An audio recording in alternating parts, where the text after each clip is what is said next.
नवमः पाठः अन्नाद् भवन्ति भूतानि। अन्न से सारे प्राणी मात्र बनते हैं। भारतस्य प्रतिष्ठे द्वे संस्कृतम संस्कृतिः च। भारत की प्रतिष्ठा दो है, एक है संस्कृत और दूसरा है संस्कृति ही, कल्चर। भारतस्य विशिष्टं प्राचीनं ज्ञानं संस्कृताश्रितं वर्तते। भारत का प्राचीन जो ज्ञान है वो संस्कृत आश्रित है, अर्थात संस्कृत भाषा में है। संस्कृति ही अपि संस्कृताश्रिता भवति, तो हमारा जो कल्चर है वो भी संस्कृत आश्रित है। अस्माकं प्राचीनाः ऋषिमुनयः विद्वांसः गणितज्ञाः खगोलविज्ञानिनः भूगर्भशास्त्रज्ञाः शिल्पकलाप्रवराः संगीत नाट्य कलाविशारदाः तन्त्रज्ञाननिपुणाः आयुर्वेदादि वैद्यशास्त्रधुरन्धराः जलवायुप्रकृति वातावरणज्ञाः वास्तुस्थापत्यकलाप्रवराः जीवशास्त्रस्य रसायनशास्त्रस्य लोहशास्त्रस्य च विज्ञातारः राजनीतिज्ञाः अर्थशास्त्रज्ञाः मनोविज्ञानिनः तर्कनिष्णातारः पाकशास्त्रविशिष्टाः सौन्दर्यशास्त्रज्ञाः नीतिशास्त्रनिपुणाः विधिविधानपारंगताः धर्मशास्त्रप्रवीणाः सृष्टिविज्ञानज्ञाः आचार्याः भारतवर्षस्य यशः चतुस्रुषु दिक्षु विस्तारितवन्तः। तो ये बहुत बड़ा एक वाक्य है। तो यहाँ पे जो लास्ट पार्ट है कि चारों दिशा में भारतवर्षस्य यशः चतुस्रुषु, तो भारतवर्ष का यश चारों दिशाओं में, दिक्षु दिशाओं में विस्तारित फैलाया है। किन्होंने? तो ये सारे जो यहाँ पे नाम दिए हैं उन्होंने। तो एक एक करके इसका अर्थ हम देखते हैं। तो अस्माकं प्राचीनः ऋषिमुनयः, हमारे प्राचीन ऋषि मुनि, विद्वांसः विद्वान पंडित, गणितज्ञाः मैथमेटिशियंस, खगोल विज्ञान मतलब एस्ट्रोनॉमी, तो उसमें जो एक्सपर्ट्स है खगोल विज्ञान में, खगोल शास्त्र में, भूगर्भ शास्त्र जियोलॉजिस्ट, तो भूगर्भ शास्त्र जियोलॉजी और भूगर्भ शास्त्र न्याहा उनको जानने वाले जियोलॉजिस्ट, शिल्पकला प्रवराहा, प्रवराहा मतलब निपुण, निपुणता जिनकी है, एक्सपर्टीज कुशलता है किसमें? शिल्पकला, तो कारागिरी, क्राफ्टमैनशिप, उसमें जिनकी निपुणता है वो। संगीत नाट्य कला विशारदाः, संगीत नाट्य आदि कलाओं में विशारद जिन्हें प्राप्त हुई है।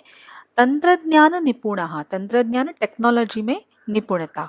आयुर्वेदादि वैद्य शास्त्र धुरंधराः, आयुर्वेद आदि वैद्य जो मेडिकल साइंसेस है उसमें जो एक्सपर्ट्स है। जलवायु प्रकृति वातावरण ज्ञाः, जलवायु और हमारी प्रकृति और वातावरण को जानने वाले। वास्तु स्थापत्य कला प्रवराः, तो वास्तु स्थापत्य, वास्तुशास्त्र या आर्किटेक्चर, उस शास्त्र में जिनकी निपुणता है। जीव शास्त्र बायोलॉजी, रसायन शास्त्र केमिस्ट्री, लोह शास्त्र मतलब धातु का विज्ञान, च विज्ञातारः, हाँ तो विज्ञातारः मतलब जानकार। तो इन सारे शास्त्रों के, रसायन शास्त्र और लोह शास्त्र, अभी तक जो शास्त्रों के नाम मेंशन किए वो सारे शास्त्र, और एंड में बोला है लोह शास्त्र। सो जीव शास्त्र, रसायन शास्त्र और लोह शास्त्र यानी धातु के शास्त्र के विज्ञातार अर्थात जो जानकार है नॉलेजेबल लोग हैं। और राजनीतिज्ञाः जो राजनीति को जानते हैं। अर्थशास्त्रज्ञाः अर्थशास्त्र को जानने वाले। मनोवैज्ञानिनः मनोवैज्ञानिक अर्थात साइकोलॉजिस्ट। तर्क निष्णातारः तर्क वितर्क करना मतलब लॉजिकल रीजनिंग, हाँ तो उसमें जिनकी निपुणता है। पाकशास्त्र अर्थात फूड कुकिंग।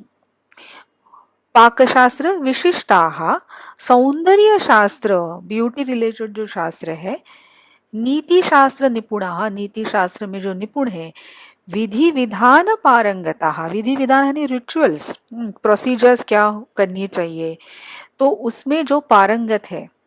धर्मशास्त्र प्रवीणाः, धर्मशास्त्र में जो प्रवीण है, निपुण है। सृष्टि विज्ञान ज्ञाः, सृष्टि के विज्ञान को जानने वाले। आचार्याः भारतवर्षस्य यशः चतस्रुषु दिक्षु विस्तारितवन्तः, तो इन सब ने भारत वर्ष का, भारत देश का यश चारों दिशाओं में फैलाया है। तो कितने सारे अलग अलग शास्त्रों में हमारे देश में ऐसे निपुण कुशल लोगों ने जन्म लिया है कि उनकी बुद्धिमत्ता से, उनकी नॉलेज, और एक ही शास्त्र में नहीं, अनेकों शास्त्रों में, तो हमारे जीवन के अलग अलग जो विभिन्न भाग है, पाकशास्त्र हो, कला शास्त्र हो, कोई साइंस हो, शिल्पकला हो, गणित हो, तो कोई भी विषय ऐसे छोड़ा नहीं है। ऐसे सारे ही विषयों में जो एक्सपर्टीज है, उनकी वजह से भारत देश का नाम चारों दिशाओं में फैला हुआ है। अधुना अपि संस्कृत ग्रंथान् आश्रित्य अनेके जनाः वैज्ञानिकाः शोधं कुर्वन्तः सन्ति। आज भी संस्कृत ग्रंथों का आश्रय लेके, रिफर करके, जनाः लोग, वैज्ञानिकाः शोधं कुर्वन्तः सन्ति, आज भी वैज्ञानिक शोध कर रहे हैं। तो ये ग्रंथ इतने पुराने क्यों न हो, आज भी उनका आश्रय लेके वैज्ञानिक साइंटिस्ट अपना शोध कर रहे हैं। भारतीय दर्शन शास्त्रेषु सृष्टेः उत्पत्ति विषये नैके विचाराः प्रतिपादिताः सन्ति। भारतीय दर्शन शास्त्रों में सृष्टि के उत्पत्ति के विषय में, तो सृष्टि कैसे निर्माण हुई उसके विषय में, नैके, न प्लस एके, इसका अर्थ है ना एक, मतलब अनेक, विचाराः प्रतिपादिताः सन्ति, बहुत सारे विचारधाराएं हैं। एतादृशाः प्रमुखाः विचाराः वैदिक वाङ्मये, लौकिक वाङ्मये च वर्तन्ते। इस प्रकार की प्रमुख विचारधाराएं जो है वो वैदिक वाङ्मय, वाङ्मय अर्थात साहित्य, लिटरेचर, और लौकिक वाङ्मय में है। तो वैदिक वाङ्मय जो वेदों के लिए जो संस्कृत यूज किया उसे वैदिक संस्कृत कहते हैं, वो जो लिटरेचर साहित्य है वो वैदिक वाङ्मय हो गया। और लौकिक संस्कृत जो हम अदरवाइज जो नॉर्मली बोलने में यूज करते हैं, तो उसके रिलेटेड जो भी साहित्य, उसमें जो लिखा हुआ साहित्य है वो है लौकिक वाङ्मय। तेषु सृष्टि क्रमस्य विषये वयं पठामः, उनमें से सृष्टि क्रम के विषय में जो दिया हुआ है, जो इंफॉर्मेशन दी है, वो हम पढ़ते हैं। तो यहाँ पे पुत्री और माता, इन दोनों के बीच में संभाषण है। पुत्री, अम्ब मम काचित् जिज्ञासा अस्ति, हे माता मेरी कुछ जिज्ञासा है। वयं मनुष्याः प्राणिनः कीटाः च कथं भूलोके आगताः, हम मनुष्य, प्राणी और कीटक कैसे ये इस भूलोक पे आ गए। माता कहती है, वत्से तदर्थं भवती प्रथमं पृथिव्याः उत्पत्ति क्रमं जानीयात्, तो हे बेटी उसके लिए, हाँ भवती, आप पहले पृथ्वी के उत्पत्ति के क्रम को जान लीजिए। अहो रोचकम स्यात् कृपया श्रावयतु, तो ये तो बहुत इंटरेस्टिंग हो सकता है, कृपया सुनाइए। माता, अस्तु प्रथमं ब्रह्मणः आकाशस्य उत्पत्तिः अभवत्, तो माता कहती है सबसे पहले ब्रह्मणः यानी ब्रह्म के द्वारा आकाश की उत्पत्ति की गई। पुत्री, ब्रह्म इत्युक्ते किम अम्ब, ब्रह्म ये जो बोला गया है उसका क्या मतलब है, वो क्या है माता। ब्रह्म इत्युक्ते चेतना शक्ति ऊर्जा वा या सर्वत्र व्याप्ता अस्ति, तो अब माता बताती है कि ब्रह्म मतलब क्या, तो ब्रह्म मतलब चेतना शक्ति, ऊर्जा, या फिर या सर्वत्र व्याप्ता, जो सभी जगह व्याप्त है वही ब्रह्मन है। यथा आकाशः अणुः च सर्वत्र व्याप्तः अस्ति, जैसे आकाश और अणु ये सभी जगह व्याप्त है। पुत्री पूछती है, अनंतरम मतलब इसके बाद। माता, आकाशात वायुः उत्पन्नः, आकाश से वायु की उत्पत्ति हुई। अम्ब पृथ्वी कदा उत्पन्ना, तो पुत्री को तो जानना है कि पृथ्वी की निर्मिति कैसी हुई, पृथ्वी कैसे उत्पन्न हुई। तो वो पूछ रहे कि माता पृथ्वी कब उत्पन्न हुई। माता शृणोतु वदामि, सुनो बताती हूँ। वायोः अग्निः उत्पन्नः, वायु से अग्नि की उत्पत्ति हुई। एतत् सर्वं किमर्थम् अम्ब, ये सब किस लिए माता। साक्षात मनुष्याणाम उत्पत्तिं वदतु, तो पुत्री जानना चाहती है कि मनुष्यों की उत्पत्ति कैसे हुई, क्योंकि उसका पहला प्रश्न वही था कि हम सब मनुष्य प्राणी कीटक ये सब इस भूलोक पे कैसे आ गए, तो उसको डायरेक्टली उसी का आंसर चाहिए। तो माता जो बता रही है कि प्रकाश से वायु, वायु से अग्नि की उत्पत्ति हुई, तो उसे समझ नहीं आ रहा है कि इस सब का मनुष्य की निर्मिति से क्या लेना देना। तब माता बताती है, अयि वत्से एतत् सर्वं नास्ति चेत कथम मनुष्याः प्राणिनः वा जीवन्ति। तो हे पुत्री, ये सब अगर नहीं तो कैसे मनुष्य या फिर प्राणी जीवित रहेंगे। पुत्री जलम आहारः वायुः च अस्ति चेत पर्याप्तं खलु। तो जल पानी, आहार मतलब खाना, और वायु हवा, अगर ये है वो पर्याप्त है, वो तो इनफ है हमारे लिए। माता आम अतः तेषामपि उत्पत्तिं जानातु, हाँ इसीलिए उनकी भी उत्पत्ति जान लो। पुत्री तर्हि अग्नेः कस्य उत्पत्तिः अभवत्, तो फिर अग्नि से किसकी उत्पत्ति हुई। अग्नेः जलस्य उत्पत्तिः अभवत्, अग्नि से जल की उत्पत्ति हुई, अर्थात अग्नि से जल निर्माण हुआ। जलात मनुष्यस्य उत्पत्तिः खलु, अब वापस पुत्री पूछ रही है कि अब जल से मनुष्य बने। तो माता कहती है नैव वत्से जलात पृथिव्याः उत्पत्तिः अभवत्। तो माता कहती है कि नहीं बेटा, जल से तो पृथ्वी की उत्पत्ति हुई। अहो सत्यम अहम विस्मृतवती एव, अहो सच है मैं तो भूल ही गई। पृथिव्याः तु प्राणिनः मनुष्याः च उत्पन्नाः, पृथ्वी से तो प्राणी और मनुष्य उत्पन्न हुए। माता नहीं नहीं, पृथिव्याः ओषधीनां सस्यानां वृक्षादीनां च उत्पत्तिः अभवत्। तो माता कहती है कि नहीं, पृथ्वी से मनुष्यों का जन्म या प्राणियों का जन्म नहीं हुआ, तो पृथ्वी से औषधि, फिर सस्य मतलब प्लांट या क्रॉप्स पौधे, वृक्ष आदि नाम और पेड़ आदि की उत्पत्ति हुई। अहो अद्भुतम, ये सब अद्भुत है। तो माता आगे कहती है ससेभ्यः आहारस्य उत्पत्ति ही अभवत, अब इन पौधों से आहार जो हम खाना खाते हैं उनकी उत्पत्ति हुई, जो धान्य हमें लगता है उसकी उत्पत्ति हुई। आम आहारस्य उत्पत्तेः परम भूमौ सर्वमपि आगतम एव, हाँ आहार के उत्पत्ति के बाद भूमि पर सब कुछ ही आ ही गया। आहारात कीटाः प्राणिनः मनुष्याः उत्पन्नाः खलु अम्ब, तो अब वो पूछ रही है कि आहार से कीटक प्राणी और मनुष्य की उत्पत्ति हुई माता। अहो मम पुत्री बहु चतुरा अस्ति, तो अब माता शाबाशी दे रही है, उसे अप्रिशिएट करे कि हाँ मेरी पुत्री तो बहुत चतुर है, उसने अच्छे से गेस कर लिया कि आहार से ही प्राणी मनुष्य कीटकों की उत्पत्ति हुई। सत्य मुक्तवती भवती, सच ही कहा आपने। पुत्री अम्ब भवती एतत् सर्वं कथं जानाति, तो पुत्री को क्यूरियोसिटी है कि माता को ये सब कैसे पता है, कि आप ये सब कैसे जानते हो।